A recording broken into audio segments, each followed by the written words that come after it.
Welcome back, and thank you for tuning into Story Hub. We appreciate every single one of you.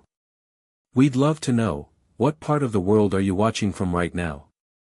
Let us know in the comments. Now, let's dive into today's story. https://www.youtube.com/watch?v=dwfpe9m8a0. Madison Cooper's hands shook slightly as she turned up the volume on her stereo, filling her Chicago apartment with a steady, bass-heavy beat.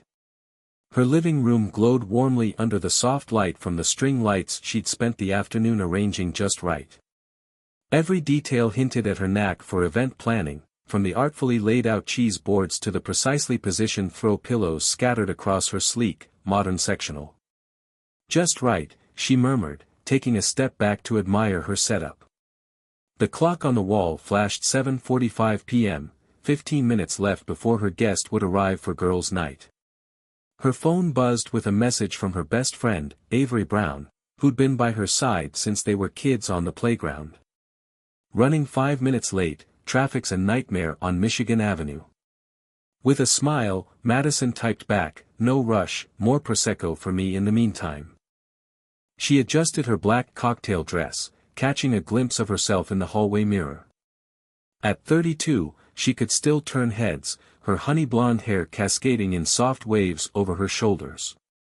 The dress fit her like a glove, accentuating her curves in all the best ways, maybe a little fancy for a casual girls' night, but Madison had always believed in making an impression.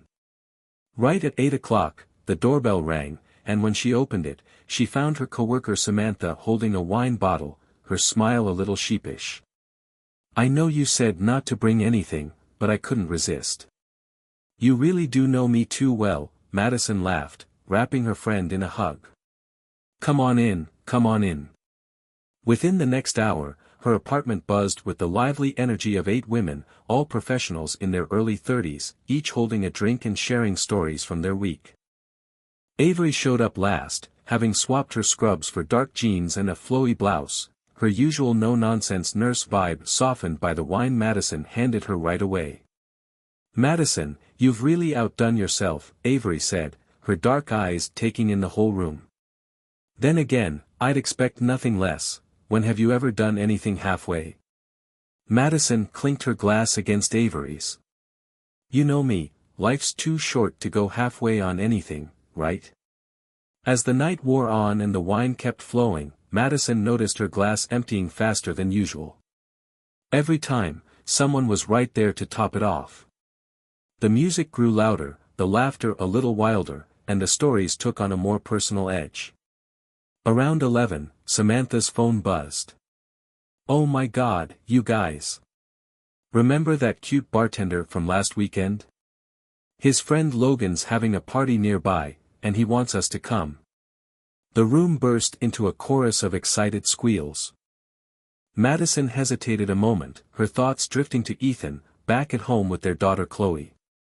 He'd been working late lately, neck-deep in catering projects, and their conversations had become short and polite. The thought of his recent distance made her finish her glass with one last gulp. "Let's go," she announced, brushing off Avery's concerned expression. "The night's just getting started." Before long, they piled into rideshares, giggling and leaning into each other as they swayed, the city lights flashing by the windows. Madison found herself sandwiched between Samantha and a woman she'd just met named Sarah, her head buzzing with excitement as they headed off to the next adventure. When they arrived, Logan's place turned out to be bigger than Madison's and was already packed with people. The host, tall with dark hair and a knowing grin, greeted them at the door, his gaze lingering on Madison just a little longer than needed. "Ladies, welcome to the real party," he said, ushering them inside. "Drinks are in the kitchen, make yourselves at home." As they worked their way through the crowd, Avery grabbed Madison's arm. "Maybe we should call it a night, Madison. You've had more than a few drinks by now." Madison brushed her off with a laugh. "Don't be such a nurse." "I'm fine, and anyway, when was the last time we let ourselves have this much fun?" She found her way to the kitchen, where Logan was mixing drinks, standing beside a man who soon introduced himself as Derek. With warm eyes and a smile that made her feel a flutter in her stomach she hadn't felt in months, Derek looked at her in a way that caught her off guard. "What's your drink?" Derek asked, raising a bottle of high-end vodka. "Surprise me," Madison replied, leaning casually against the counter, fully aware of the way her dress had inched up and how Derek's gaze didn't miss a beat. The next hour blurred by, filled with drinks and dancing. Madison kept finding herself drawn to Derek, their bodies inching closer with each beat. Logan hovered nearby, phone in hand, but he barely registered. Her focus was entirely on Derek's hands resting on her waist, the scent of his cologne, and the way he looked at her, like she was the only one in the room. "Need some air?"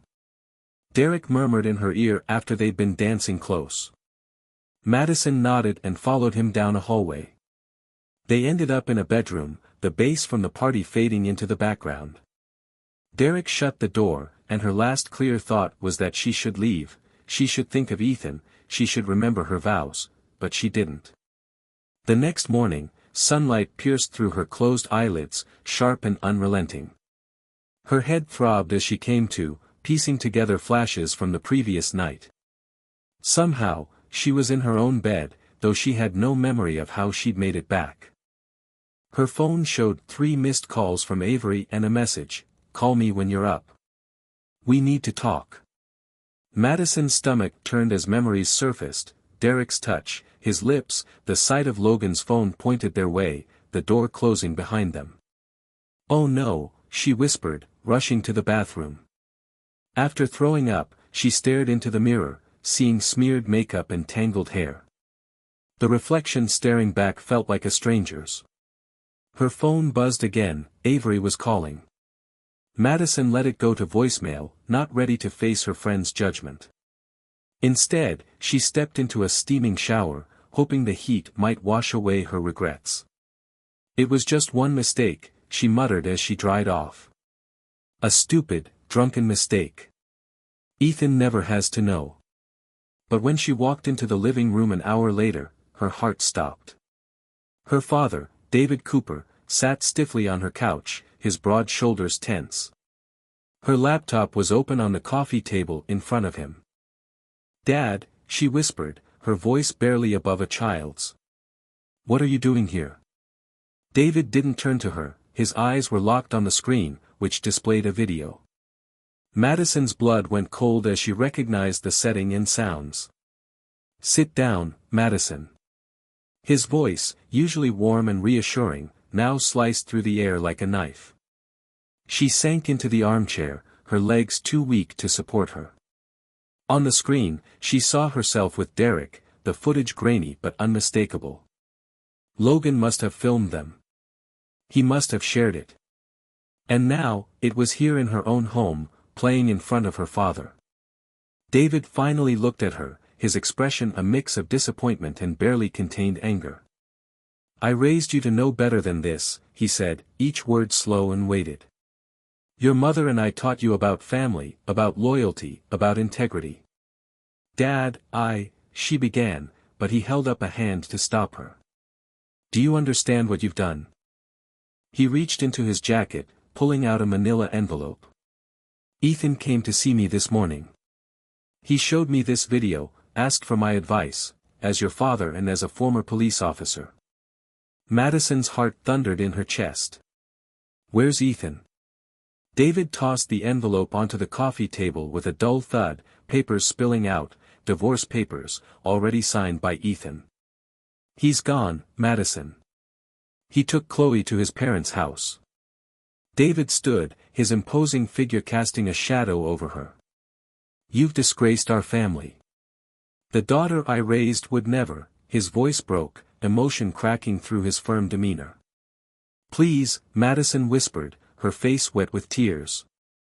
"It was a mistake. I was drunk. I never meant for any of this." "What?" David's voice was cold. "You never meant to throw away your marriage? To tear apart your family?" He shook his head slowly. "Ethan trusted you. I trusted you. And look what's left now. He walked toward the door, each step seeming heavier with disappointment. At the doorway, he paused but didn't turn back. Your mother can't even bear to hold the phone, terrified you might call. Fix this, Madison, if you can. The door clicked shut, leaving Madison alone with the laptop, the divorce papers, and the ruins of her choices. She collapsed onto the couch, her body shaking with sobs. The video wasn't playing anymore, but she could still hear the sounds, still see the look of disgust on her father's face. Her phone buzzed again, Avery calling for the 5th time. But Madison couldn't even lift a finger to answer. In a single night, she had destroyed everything, her marriage, her family, her reputation, and now, somewhere out there, a video of her biggest regret was spreading, ready to tear apart whatever she had left. 3 days later, Madison sat slumped in a corner booth at the Copper Cup Cafe, her hands wrapped around a cup of coffee she hadn't even sipped. Since her father's visit, each day had dragged by in silence from her family and with unanswered calls from Ethan. Shadows hung under her eyes, and her usually polished look had given way to a thrown-on sweater and jeans. Avery slid into the seat across from her, setting down her coffee carefully, her dark eyes scanning Madison's face, taking in the signs of sleepless nights and endless tears. You look terrible, Avery said, blunt as ever. Madison let out a broken laugh that sounded more like a sob. Just what I needed to hear. What you need is a reality check. Avery leaned forward, her eyes sharp. Have you spoken to Ethan? He won't even answer my calls. Madison's voice wavered. I've tried everything, texts, emails, I even went by his office yesterday. His assistant told me he was tied up in meetings all day. Can you blame him? Avery's tone was gentle but firm. That video. What were you thinking, Madison? Madison's grip tightened on her coffee cup. I wasn't thinking, that's the problem. God, Avery, I've wrecked everything, Ethan, Chloe, my parents. Fresh tears welled up. My own father can't even look me in the eye. Then do something about it, Avery said firmly. Go to Ethan. Beg him if you have to. Show him you're willing to do whatever it takes to fix things. You didn't see his face when he found out, Madison's voice trailed off as the door chimed. She tensed, half expecting Ethan to walk in, but it was only another customer. Then help him understand, Avery pressed on. The Madison I know wouldn't give up so easily. Remember in college when that professor said you'd never cut it as an event planner? You proved him wrong. Prove Ethan wrong too. Madison shook her head. This isn't the same. I betrayed him. I broke our vows. She pulled out her phone and showed the screen to Avery. Look at what people are saying. Avery took the phone, her face darkening as she scrolled through the social media comments. The video had gone viral, with each share accompanied by nasty judgments and mocking remarks. Delete the apps, Avery said, handing the phone back. Focus on what actually matters, Ethan and Chloe. Ryan's involved now, Madison murmured. Ethan's friend, the lawyer. I got a certified letter this morning. They're moving for full custody. Avery's coffee cup rattled against its saucer. They can't do that. One mistake doesn't make you an unfit mother. One mistake caught on video, Madison replied bitterly.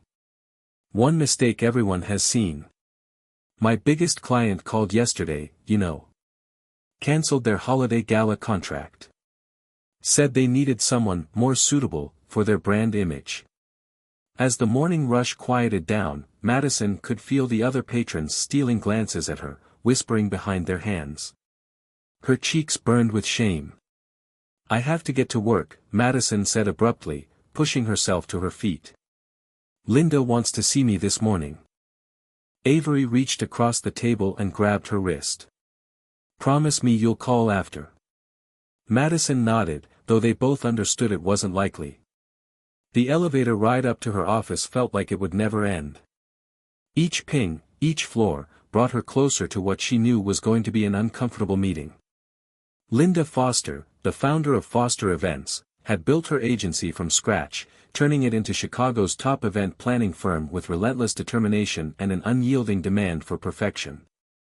When Madison reached Linda's office, the door was already open.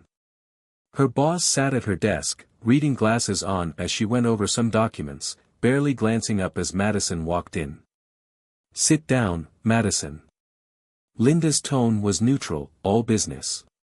Madison sank into the chair across from her, clasping her hands tightly in her lap. The silence stretched until Linda finally removed her glasses and looked up. "I've had 3 calls this morning," Linda began, each one from clients asking for different planners to handle their events. "Want to guess why?" "Linda, I can explain." "Oh, can you?" Linda's manicured fingers tapped rhythmically on the desk. "Can you explain why my top planner is suddenly in a viral video? Why I'm fielding calls from clients concerned about our image?" Madison's throat felt tight. "I made a mistake. A horrible mistake. It won't happen again." "You're right about that." Linda slid a folder across the desk. "Take a leave of absence. It's paid, 2 months. Use it to handle your personal life away from here. Please." Madison leaned forward, desperation in her voice. "I need to work. I need something normal in my life right now." "Normal?" Linda raised an eyebrow. "Nothing about this situation is normal, Madison. You've put me in a difficult spot. Either you take the leave voluntarily, or we'll have to consider more permanent options." The weight of her words hung heavy in the air. Madison thought of her mortgage, her legal fees, and the real possibility of losing everything. "You're right," Madison said at last, her voice carrying a defeated edge. "I'll take the leave." Walking back to her office to collect her things, Madison felt her colleagues' eyes on her. Conversations died as she passed, only to pick up again once she was out of earshot. When she entered, her assistant, Emma, quickly minimized whatever was on her screen. "Emma," Madison paused at her desk, "I'll be taking some time off. Forward any urgent emails to Linda." "Of course." Emma kept her gaze down. "Should I cancel your meetings for the next few weeks?" "Linda will manage them." Madison's voice sounded hollow, even to her own ears. As she began packing her personal belongings into a box, a sudden idea struck her: the Thompson Foundation Gala. Her largest cancelled event had been aimed at supporting mental health awareness. Maybe. Madison grabbed her phone, her fingers flying as she drafted an email. If she couldn't rebuild her reputation with apologies, maybe she could do it through action, a charity gala, bigger than anything she'd organized before. Something to prove to her community, her clients, and, most importantly, to Ethan, that she was more than just one horrible mistake. Just as Madison finished the email, her phone buzzed with a message from Ethan. "Ryan Hayes's office tomorrow at 2. Divorce proceedings and custody arrangements. Don't be late." Her hands trembled as she read his words. This was her chance, possibly her only chance, to see Ethan face to face and try to fight for their marriage. She typed out and deleted a dozen responses before finally sending a simple, "I'll be there." That night, Madison sat alone in their half-empty apartment, spreading her event planning materials across the dining room table. If she was going to redeem herself, this gala had to be flawless. Every detail would need to show the real her, not the person everyone saw in that viral video. Her phone lit up again, this time with a message from an unknown number. The preview showed a screenshot from the video, paired with a crude comment. She blocked the number, adding it to the growing list of strangers who had somehow tracked down her contact information. Madison worked through the night, channeling her pain and resolve into the gala plans. As dawn broke over Chicago, she allowed herself a flicker of hope. Maybe, just maybe, she could still find a way to put things right. But first, she would have to face Ethan. Ryan Hayes's law office took up the entire 47th floor of a downtown skyscraper. Madison's heels echoed against the marble floor as she approached the reception desk, every step amplified in the quiet space. Madison Cooper for Hayes and Bradley, she said to the receptionist, proud that her voice didn't waver. They're expecting you in conference room C, the receptionist replied, her professional smile not quite reaching her eyes. Down the hall, third door on the right. Ethan was already seated when she entered, sitting beside Ryan at the long conference table, his focus on the documents in front of him. The familiar profile of his face, the way he ran a hand absently through his dark hair, made her chest tighten. Mrs. Cooper, Ryan gestured to the chair across from them. Please, take a seat. Madison slid into the chair, her gaze fixed on Ethan. Ethan, please, can we talk? Just the two of us. There's nothing to discuss. Ethan's voice was cold, and when he finally looked at her, the hardness in his eyes made her flinch. Ryan, let's continue. We have a very fair proposal here, Ryan said, pushing a stack of papers across the table. Mr. Cooper is offering a generous alimony arrangement in light of the situation. However, regarding custody of Chloe. No. Madison's hands clenched into fists beneath the table. You can't take my daughter from me. Given the evidence of your recent behavior, Ryan continued smoothly, and considering Mr. Cooper's stable employment and strong family support, we believe full custody would be in Chloe's best interest.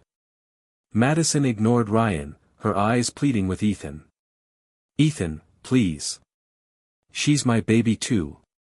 You can't do this, I can't lose her. Ethan's composed expression faltered, anger breaking through his calm demeanor. Like you couldn't help betraying our marriage? Like you couldn't help humiliating me in front of everyone? Madison's voice dropped, barely above a whisper. I made a mistake. A mistake. Ethan's laugh was bitter. A mistake is forgetting an anniversary. A mistake is burning dinner. What you did was make a series of choices, Madison, each one worse than the last. You chose to drink too much, chose to go to that party, chose to, he cut himself off, jaw clenching, struggling to finish. I'm organizing a charity gala, Madison said, desperation creeping into her voice as she grasped for anything that might redeem her. To show everyone I'm not that person, to prove I can be better. Please, just give me a chance. A party. Ethan stood abruptly, his chair scraping across the floor. That's your answer. Another party, the very thing that got us here. Mr. Cooper, Ryan intervened smoothly, perhaps we should pause for a moment. But Ethan ignored him, leaning over the table, his voice low and fierce. Do you know the worst part, Madison? I was planning a surprise, had it all arranged. A vow renewal on our anniversary. The ring still in my desk at work. Straightening, he adjusted his tie with controlled movements. Ryan, take over from here. I'm done. Madison watched him walk out, each step carrying him further away from their shared life. As the door closed behind him, she buried her face in her hands, her shoulders shaking with silent sobs. Mrs. Cooper, Ryan's voice held a professional sympathy.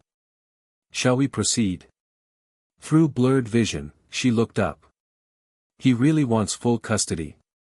Mr. Cooper feels it's in Chloe's best interest to have a stable, scandal-free home. Ryan shuffled his papers with precision. Considering the incident's viral nature and its potential impact on her social development. Stop. Madison stood, grabbing her purse with trembling hands. Just, send it all to my lawyer. She made it to the elevator just in time, grateful to find herself alone as she descended the 47 floors. Her phone buzzed several times, no doubt Avery checking on her, but she couldn't bring herself to answer. The charity gala was all she had left, her one last chance to show everyone, Ethan, her parents, and even herself, that she was more than her worst mistake. As she stepped into the bright afternoon, Madison wondered if anything could ever make up for what she'd done. The grand ballroom of the Drake Hotel glittered with thousands of tiny lights. Madison stood in the middle, clutching a clipboard to her chest as she watched the staff put the final touches on the table settings. After weeks of planning and calling in every favor she had left, her redemption gala was about to begin. "Ms. Cooper." A young server approached hesitantly. "The florist needs direction on the stage arrangements." "I'll take care of it." Madison adjusted her black evening gown, elegant, understated, chosen deliberately to project an image of dignified contrition. Every detail tonight had been carefully orchestrated to help rebuild her fractured reputation. Her phone buzzed. "Avery, want me there for moral support?" Madison quickly replied, "No, I've got this. I need to face it on my own." The ballroom doors would open in 30 minutes, and already, she could hear the hum of early arrivals gathering in the lobby. Chicago's elite had shown up, likely driven as much by curiosity as by charity. When Madison had first pitched the event, the Mental Health Awareness Foundation had been hesitant, but her reputation as an event planner, and her generous personal donation, had persuaded them to take a chance. "Everything has to be perfect," she murmured, adjusting a slightly crooked centerpiece. "Talking to yourself now?" Linda's voice made her start. Her boss, former boss, stood in the doorway, dressed elegantly in deep burgundy. "A bold move, Madison." "Very bold." Madison's grip tightened around her clipboard. "I didn't expect to see you here." "And miss the show?" Linda took a few steps closer, her heels clicking against the marble floor. "The pariah's attempt at a comeback, everyone's talking about it." "This isn't about redemption," Madison said, though they both knew it was only partly true. "It's about mental health awareness." Linda's laugh was sharp and cutting. "Of course it is." "Well, good luck. You'll need it." As Linda walked away, Madison overheard whispers from the staff. Her cheeks flushed, but she held her head high. She'd endured weeks of this, the stares, the whispers, the subtle phone recordings every time she went out. Tonight, she told herself, would change everything. Guests began to arrive in a steady stream. Madison stood by the entrance, greeting each one with a carefully practiced smile. Many of them avoided eye contact, a few even smirked openly. But they were here, they had all paid the steep ticket price, and that was what counted. "Quite a turnout," a familiar voice remarked. Madison turned to see Ryan Hayes adjusting his bow tie. "Ethan sends his apologies," he added casually. "He's spending the evening with Chloe." The mention of her daughter felt like a dagger twisting in her chest. Is she doing okay?" "She's adapting." Ryan's smile was cold. "Kids are resilient. She barely even asks about you anymore." Madison swallowed hard, keeping her composure. "Excuse me, I need to check on the dinner service." The evening unfolded smoothly as she moved through cocktails and dinner, working the room tirelessly in ensuring every detail was flawless. Finally, it was time for her speech. She approached the podium, her hands trembling slightly as she adjusted the microphone. "Good evening, everyone," she began, her voice echoing through the ballroom. "Thank you for being here tonight to support such a crucial cause." The crowd fell silent, and every eye turned toward her. Madison took a deep breath, steadying herself. "Mental health affects us all, our decisions, our mistakes, our struggles to rise again from rock bottom. These are challenges everyone faces. I stand before you tonight not just as an event planner or a fundraiser, but as someone who has confronted her own challenges." Movement near the back of the room caught her attention, someone standing with a phone raised high. Then another person, and another. "Many of you know my story," Madison continued, her voice wavering just a little. "Many of you have seen the..." A phone in the audience started playing the video, the familiar sounds filling the ballroom, followed by others joining in, creating a cruel echo. Madison froze at the podium, her face draining of color as her lapse in judgment replayed across the room. Laughter rippled through the crowd, not from everyone, but from enough people. More than enough. Please, Madison's voice broke. This event isn't about me. It's about helping people who. Help yourself first, someone shouted, sparking more laughter. Madison gripped the podium so tightly her knuckles turned white, the room spinning around her as the videos continued, her shame projected from every corner. She glimpsed familiar faces, Linda watching with a keen, critical gaze, Ryan filming it all on his own phone, likely ammunition for the custody battle. She tried to speak, but the words wouldn't come. Abandoning her prepared remarks, Madison fled the stage, nearly tripping in her haste. She reached the hotel lobby and collapsed onto a plush bench, burying her face in her hands as her shoulders heaved with silent sobs. Madison. She looked up and saw Ethan standing before her, his expression unreadable. He wore the charcoal gray suit she'd picked out for him last Christmas, the one that gave him the polished look of a CEO rather than a software engineer. What are you doing here?" she whispered. Ryan called. Ethan's voice was flat, emotionless. "Said I ought to see this for myself." He paused, eyes hardening. Turns out he was right. Madison wiped her eyes, smearing makeup across her cheeks. "You came to watch me fall apart?" "No. I came to tell you something in person." Ethan took a seat beside her, careful to keep his distance. "The custody hearing is next week. After tonight's performance, I don't think you'll want to contest my petition for full custody." "Ethan, please," Madison turned to him, desperation in her voice. "I know I messed up, and I know I hurt you, but Chloe needs both of us. She needs stability. Structure." He cut her off. "A parent who won't embarrass her when that video inevitably circulates again. Do you want her classmates mocking her because of what you did? I'm still her mother. Are you?" Ethan's composed mask slipped just a little. "The woman I married would never have done this. She'd never have thrown away everything we built for a night with some stranger." Madison flinched, his words cutting deep. "I can change. I can do better.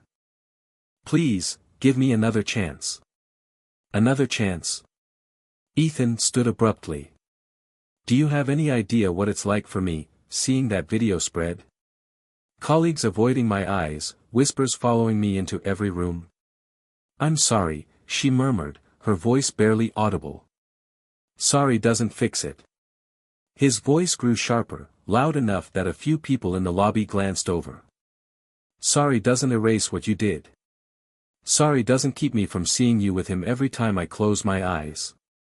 Tears streamed down Madison's face. "I love you."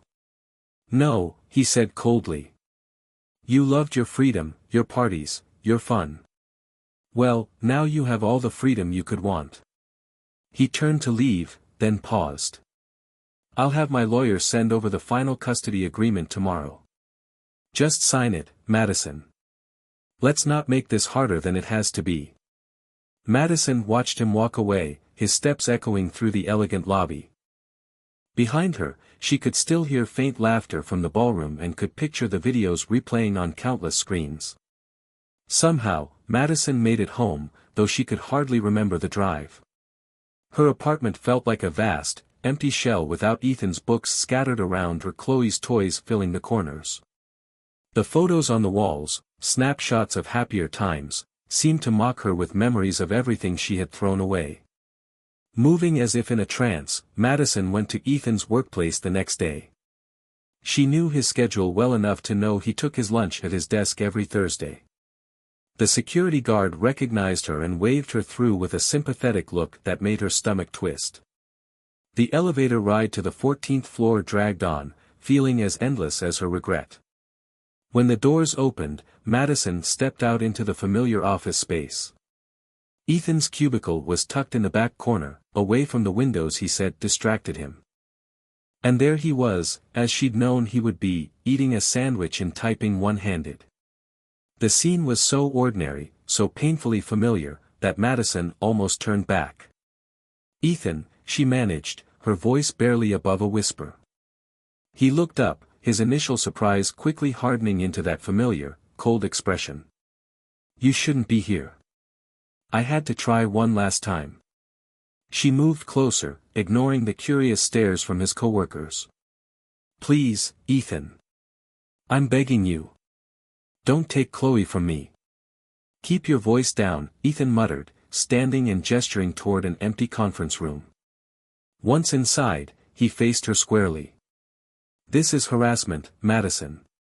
I could call security." "Then do it." She was crying now, mascara streaking her cheeks. "Call security, call Ryan, call everyone. I don't care anymore, I just want my family back." "There is no family anymore." His words were heavy and final. "You tore it apart, piece by piece. You threw away everything we built. I can put it back together. I can." "No," his tone was unyielding. "Some things, once broken, stay that way. Trust is one of those things." Madison collapsed into a conference chair, feeling her strength drain away. "What about love?" Ethan laughed, but it was hollow and bitter. "Love died the minute I saw that video. Every time someone sends me a new link or makes a comment, it dies all over again. I'll never forgive myself," she whispered. "Good." Ethan turned toward the door. "Maybe that's the one thing we still have in common." He walked out, leaving her alone in the sterile, empty conference room, surrounded by the wreckage of her life. 3 months later, Madison sat cross-legged on her living room floor, surrounded by moving boxes. She had finally decided to sell the apartment. Too many memories, too many shadows lurking in every corner. A stack of mail lay beside her, mostly bills and junk, but one piece caught her eye, a postcard bearing the Chicago Zoo logo, bright against the white paper. With shaky hands, Madison flipped it over. The photo showed Ethan and Chloe, both smiling as they fed giraffes. Chloe wore the princess dress Madison had bought her for her last birthday. She looked happy, carefree, blissfully unaware of the adult troubles that had fractured her world. There was no message, and none was needed. This was Ethan's way of telling Madison that Chloe was okay, that life went on, that sometimes things work better broken than badly mended. Madison set the postcard gently on her mantel, propping it against an old family photo from better days. Then she picked up her phone and dialed a number she had been avoiding, a support group hotline. A warm voice answered. "How can we help?" "My name is Madison," she said softly, "and I need to learn how to live with what I've done." The person on the other end was patient and understanding, listening without judgment. They talked for nearly an hour, Madison sharing her story, finding neither condemnation nor forgiveness, just understanding and a way forward. When she hung up, Madison glanced around her half-packed apartment. Tomorrow, she would attend her first support group meeting. Next week, she would start searching for a new job, likely in a new city. Someday, she hoped she might learn to forgive herself. But for now, she had to focus on becoming someone worthy of her daughter's love, a person who could look in the mirror without flinching, who understood that some mistakes can't be undone, only lived with and learned from. As she continued packing, the postcard watched over her, Chloe's smile a reminder of all she'd lost and everything she still had to live for.